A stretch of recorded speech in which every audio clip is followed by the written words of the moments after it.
The Worst Father in Fiction, a title that has popped up in the media numerous times, because using the words "the worst" is easy clickbait, which is why I'm using it. So who would you generally think it is? One of recent infamy would be Omni-Man, because he had a great time giving his son a ride on the train, calling his mom a pet, and then dumping his new kid on him. Some people might say Goku, because they heard one joke and ride with it for life. Not like Vegeta didn't leave his wife with his newborn child or something, right? Or how about Handsome Jack, who trapped his daughter in prison for years and used her in his plans under the pretense of love? Or shoot, maybe it's one of the guys from Cross. Side note, I am being very serious. Do not look up this series. Leave this joint alone, I'm begging you. The only reason I know about this series is because I watched a video from Spooky Rice, man. And that's as far as I want to go with it, bro. Please leave this joint alone. However, the father I want to talk about is far worse than all of them. Is he a researcher trying to attain fame by sacrificing his family in an effort to further his studies? No. Is he the last of a race trying to preserve his lineage by any means possible? Nah. Is he a ruler who saw his fate and was unable to escape it, falling prey to evil and having to destroy his family in the process? Not a chance. The guy we're talking about is just a simple, regular, everyday salaryman. So the salaryman in question is Shima Kosaku, or Kosaku Shima for those of Japanese origin. The main character of the series, Section Chief Shima Kosaku. This manga was penned by Kenshi Hirokane, who actually happened to work as a salaryman before creating manga, giving this manga a more close to home feel and helping to appeal to the Japanese audience, as this manga happened to gain some traction in Japan. It won the Kodansha Manga Award, had a live action film produced, a TV drama, and even an anime adaptation, and the manga is reported in Japanese media a lot and is even used in commercials. Like, this manga has reincarnated as a slime spinoff, man. Over the span of this series and the sequel series that follow, it has sold over 41 million copies. So what is the appeal of this manga and its titular character, Shima Kosaku? Like, seriously, I'm reading it and I don't really get how people can like Shima.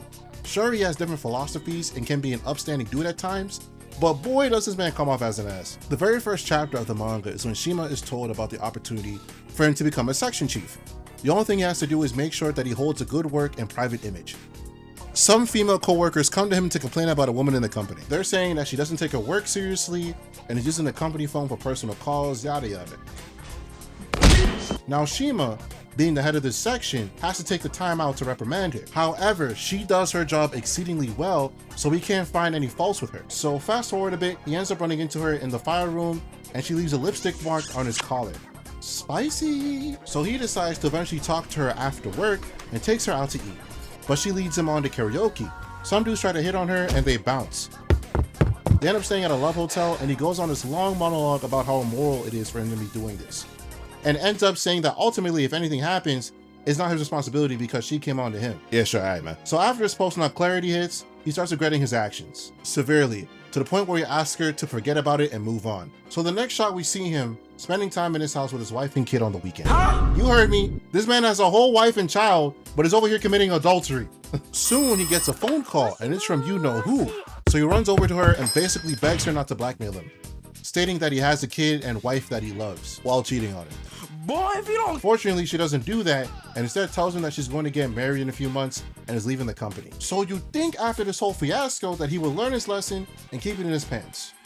Well, he doesn't. This man goes on a complete binge of habitual mistakes that involve women. It's always that he has too much to drink and just somehow ends up sleeping with them. Like the following chapter after that whole fiasco with his subordinate is him going to a prostitution bar and picking out a girl to sleep with. This girl is like barely 20 and this man is in his 30s. He goes on to describe her as this type. Ew. But his age is catching up with him and he can't even get it up. What throws me off is that after, he starts telling her that she should quit this line of work, despite the fact that he literally just paid to sleep with her. The next chapter is him going out of town and being roped into wife swapping.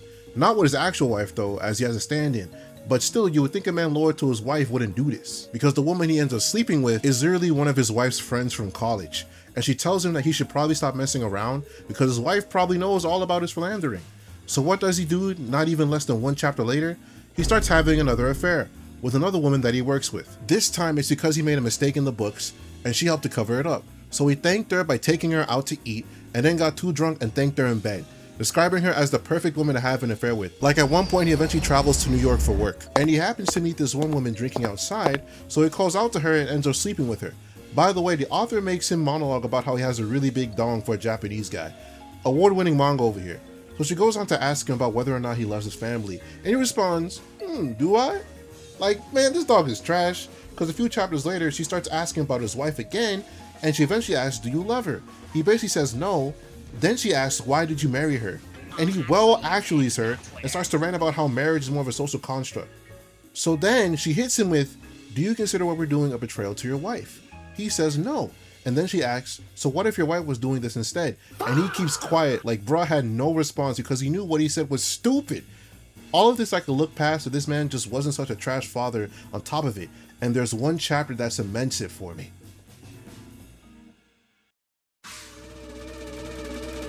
So this chapter starts with him visiting his daughter for his once-a-month time with her, because his wife outright divorces him at this point. And I mean, can you blame her? So he's spending time with his daughter. They go to a store and some of the clerks were rude to her, and he stands up for her.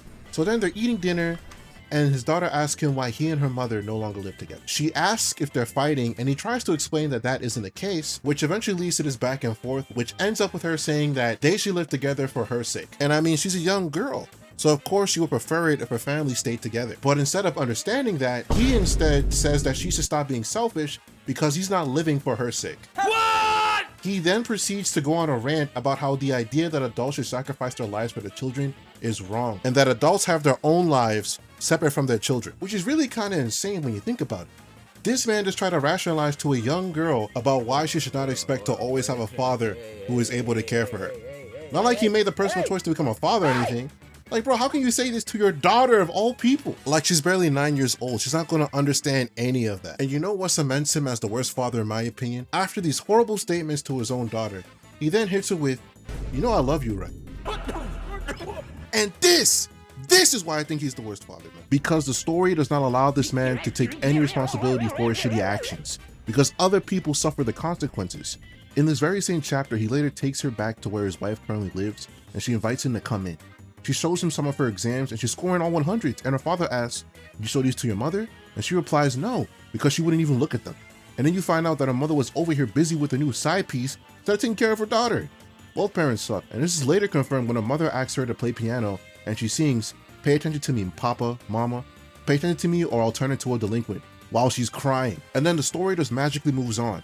Like, dog, he does so many shitty things like this and just gets away with it. Remember the girl he was seeing in New York? Whose name is Irene, by the way. Well, he was in an open polyamorous relationship with her and her black boyfriend, Bob. Now, I gotta give props for a second. For a 1980s manga, this has gotta be one of the best renditions of a black man I've seen in manga, because around that time, you're getting shit like this. So props to Kenshi Hirokane. Anyways, the girl gets pregnant and they don't know who the father is because she let both of them hit it raw. Which again, is kind of crazy for an 80s manga, bro. So a few chapters later, he calls them and asks how the baby is doing and what the baby looks like. Bob tells him that the baby has his complexion, but then he later tells Irene that no matter what the baby looks like, as long as they raise him together, he's their child. Basically implying that Shima got Irene pregnant and doesn't have to take any responsibility for it. Another example is when one of the girls he was having an affair with in the early chapters had a literal recording of this man cheating and doesn't use it because she fell for him. Like, bruh. Like, his boss had to parade around naked for a mistake that went unnoticed by him. He also gets involved in a situation he had no business being involved in and indirectly gets a woman killed.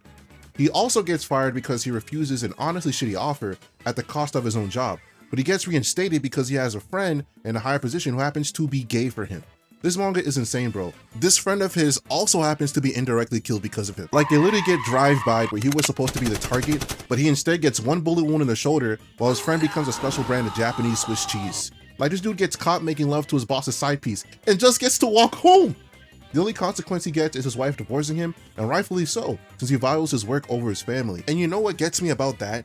This man isn't even good at his own job.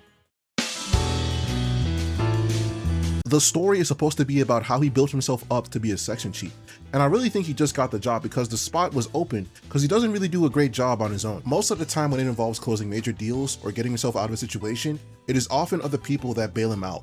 Like, a lot of the time, it's women he's involved with that literally help save this man's career. There was a time when he had to get this painter to agree to draw an ad for the company, and he didn't agree to it because he hated corporations. So the woman he was seeing at the time had to offer him her body in order for him to close the deal. Or the time when he decided to gamble in order to make back the $10,000 that got stolen from him, by the way, because it belonged to an important business partner. He loses big time. And the girl he was seeing, his boss's side chick, happens to win $16,000, and she just hands her the $10,000 he needed to recoup. Another girl he happened to end up banging is the literal daughter of the CEO of the company, He ends up being fired again and being saved simply by the fact that he's sleeping with her. This girl, by the way, is his subordinate and also happens to be 23 while this man is in his mid 40s. And it bothers me. Like with this other series, Smoking Behind the Convenience Store, where the girl is 24 and the guy is 45. Now, I have no problem with age gap couples, as I know a few couples that have a few age gaps, like between like 5 to 10 years, right? But 2 decades is a little bit of a stretch, you know what I mean? Because even within this manga series, the girl he's messing with eventually talks about how their parent doesn't make them look like lovers. And he reiterates that it seems more like parent and child. And this just makes my stomach sink, bruh. Especially when you find out that her father is a 60-year-old man that went to town on her 20-year-old mother. This same mother happens to be one of the largest stockholders for the company Shima works for. She also takes one good look at Shima and calls him the most pathetic man she's ever met, but then also states that if things don't work out with her daughter, she's more than available. And like, he just bumbles a response. Like, this dude just flies by the seat of his pants in his career, dog. However, despite all these complaints, I still managed to read through the entire series, and there's a good reason as to why that is.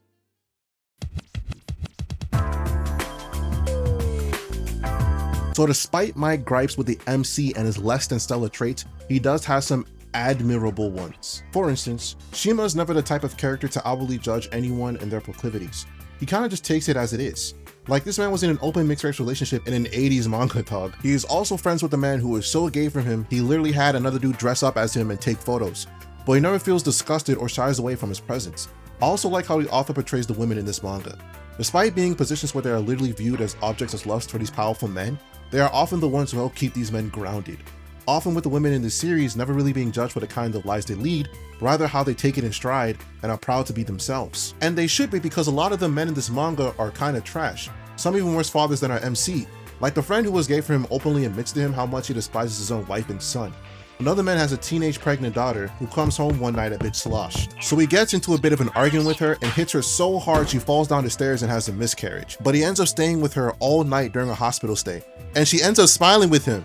And they even rebuild their family relationship. Like, bro, this manga is insane, bro. This story can read like one of those cheesy soap operas, but can also bring about some interesting discussions.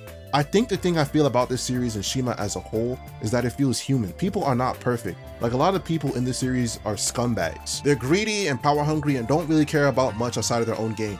Kind of a reflection of a lot of current day governments. But his manga shows these same men at their lowest and most vulnerable points.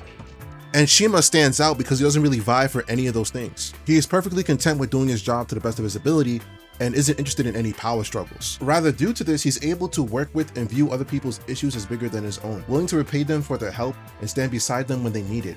A shame he can't show this side to his own daughter. Like, this man will wait 5 hours in the rain for a girl he met the night before, but can't take a few minutes to explain why he's leaving her alone due to an emergency without yelling at her. But you know, let's lay off of that for now. I think the reason this manga is so well received in Japan is that it shows Japan itself, warts and all, especially when it comes to the work environment. It shows it in a pure sense, not hiding the bad sides present within the work landscape despite the author having some biases here and there. The environment in this landscape can be pretty cutthroat. With so many societal obligations to fulfill, you are often forced to live a life that you may not want to lead.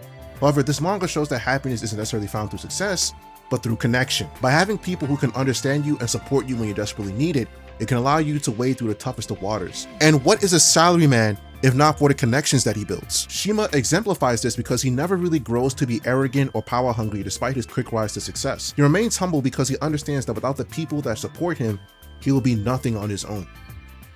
If you made it this far, thank you. I want to give a shout out to the translation team who helped to translate not only this series, but the second series, Division Chief Shima Kosaku, because this is like 17 volumes of manga. So thank y'all so much, because I couldn't have made this without you. I wanted to make something for Father's Day and thought this would be more interesting. So I hope y'all enjoyed it, man.